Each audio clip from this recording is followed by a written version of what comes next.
This one is different. This isn't the midnight burn telling the story tonight. This is Rowan Ashburn. I had the chance to do a phone interview with the creator of the Midnight Burn channel, Frankie Hilburn, and after hearing the story behind the name, the man, and the fire that built it, I asked him if I could read it to everyone like an audiobook. This is for the people who have followed the Midnight Burn, questioned it, supported it, doubted it, shared it, hated it, and somehow still couldn't look away. This is not just where the name came from. This is where the burn started.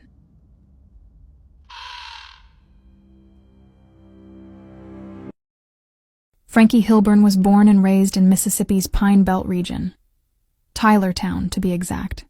He was the youngest of his mother's 4, and the only child to his father. As a late-in-life child, Frankie was more than just your typical curious boy. He had questions. Aside from his parents and his siblings, who were already grown and gone, Frankie was surrounded by a plethora of adults and very few children outside of school and Little League. Ah, the questions.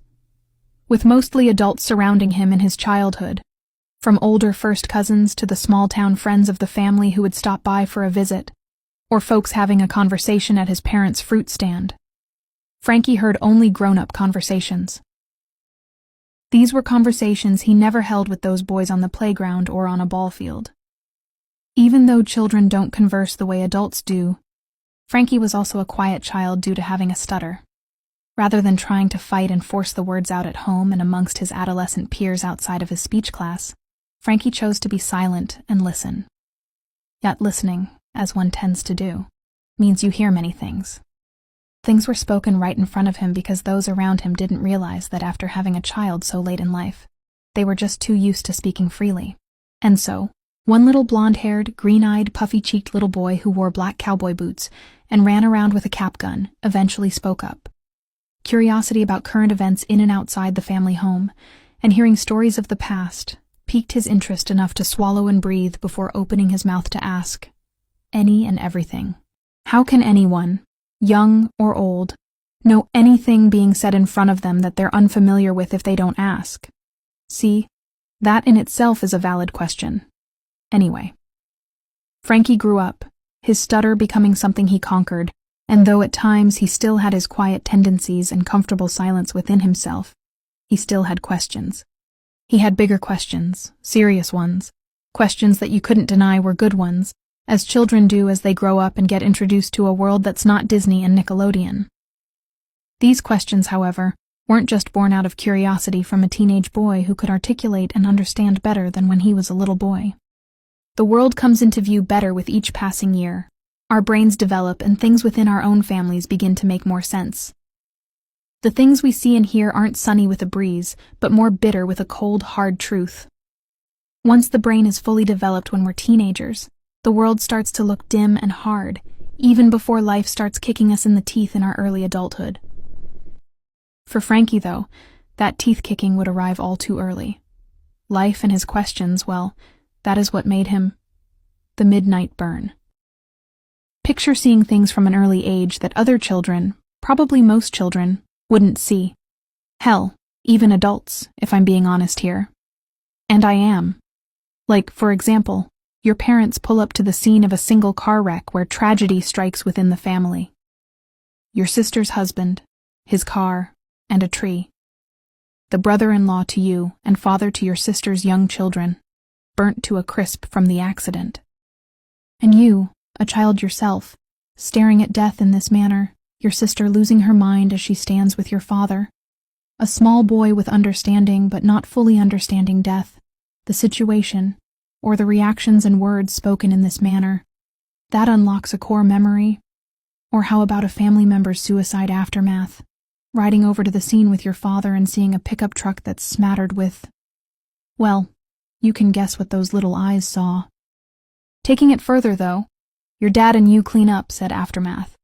Then imagine riding in that truck after your parents take ownership of it for their fruit stand business. Yeah, that shit would be a memory you can't get away from. From events such as those, it just goes on and on. Losing his mother after just turning 16. Your world, your first love and quarrel. The glue. going into the years of being stuck between still being a boy and trying to be a man. That would have him reset his mindset. He molded himself into armor where nothing else could pierce him again. He traded tender for tough and feeling for false emotions. He told himself he had to be strong for his aging father, whose life and heart shattered when they lost her. He took on this persona of a fun-loving but unemotional, uncaring guy before he even graduated high school, all the while at home trying to show his father nothing had changed within him. Straight A's, barely missing curfews, one girlfriend rather than trying to take on a high school harem. Switching schools to prove a point because of his pitching arm, attending a rather rowdy and colorful high school instead of the small town, bland one he was used to. Frankie's years passed in ways that he made sure to control. College degrees, a medical profession, living life how he saw fit. Because if life is going to end in tragedy anyway, you might as well have a damn good ride until the end. But one thing Frankie did know, no matter how deep inside his mind those buried remnants laid, he was not entirely the person he woke up to be every morning. He was still the kid at heart who loved baseball and WWE. He was still the guy who liked cute little dogs, even though he had the biggest, baddest one in the back of his truck. He was still his parents' little gardener, the high school baseball pitcher, and the small-town boy who would hang out at the town's sheriff's department where his dad worked. And then came hanging out with the law. Attending cop parties with the people who worked at that same department. That's where he came to realize the badges pinned to those shirts aren't actually so shiny.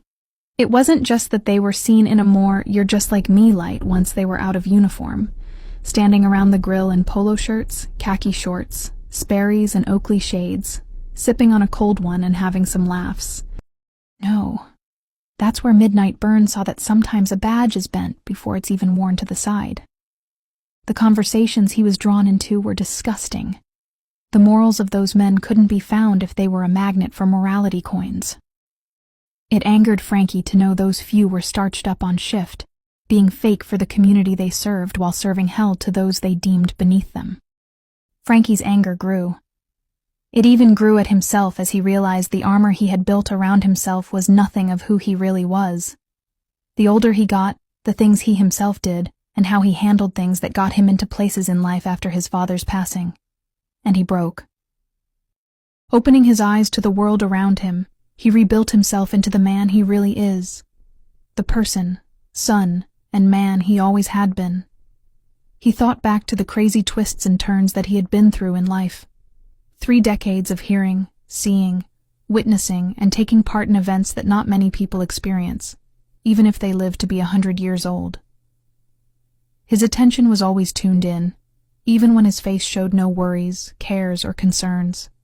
He saw, he remembered, and he knew. People in positions of authority, people who always seem to slide through the cracks like a roach after they've wrecked lives, needed a stage. They needed to be front and center, completely stripped bare, exposing every evil they've committed against society and the individuals they knew they could take from. Frankie felt that first spark then. But that spark became a flame when a deputy took it upon himself to personally ruin Frankie's life, just as it was getting back on track, all because the man didn't like his face. Yeah, you read that correctly. This self-entitled Simpson County deputy did not like Frankie Hilburn's face, and he didn't even know him.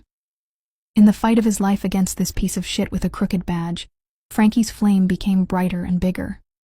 When he won against that bastard deputy, that fire bloomed within him with the warmest feeling. He won. Everyday people can win, right?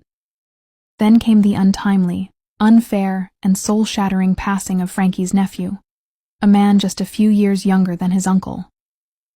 A was treated as if his life didn't matter as he lay dying in his own yard in the pouring rain, with his 4-year-old son standing only feet away as he choked on his own blood. Frankie was there on the ground giving his nephew mouth to mouth, helping him throw up the blood that was gathered in his throat, molasses thick and just as dark. Frankie was doing all he could to make sure his nephew was coherent during the process, only taking a few harsh, deep breaths of his own to quickly scan the dying 31-year-old for visible injuries that would explain why this was happening. And right there in the driveway stood 2 bastards, leaning against their squad cars with their arms crossed. They watched this unfold, making no moves to step in and help Frankie try to save his nephew while waiting on an ambulance. Yelling over the noise of the family member on the ground and the unending white noise of the rain, asking if they were going to help him. They never budged, though they acknowledged he had called out to them. Once his nephew was taken by the EMTs to the hospital, life fading from him once his uncle was no longer in his sight, giving in to whatever was taking over his body. Did Frankie speak to those useless deputies of Simpson County who had only come to be entertained? Covered in his nephew's blood, rain-soaked and completely exhausted, Frankie walked over to their roadside parked cars where they had ever so casually posted up to watch the show. He gritted out in a deep, hard, and anguished growl. "Aren't you going to ask what happened? Don't you want his name? My name? Don't you need to look around and see if you can figure out the cause of what you just witnessed?" "It's astounding," the answer Frankie got in return from one deputy. "No." That flame inside him burst wide open after that. The county's own law enforcement just sat there and did nothing. Not even an offer to help do something, anything.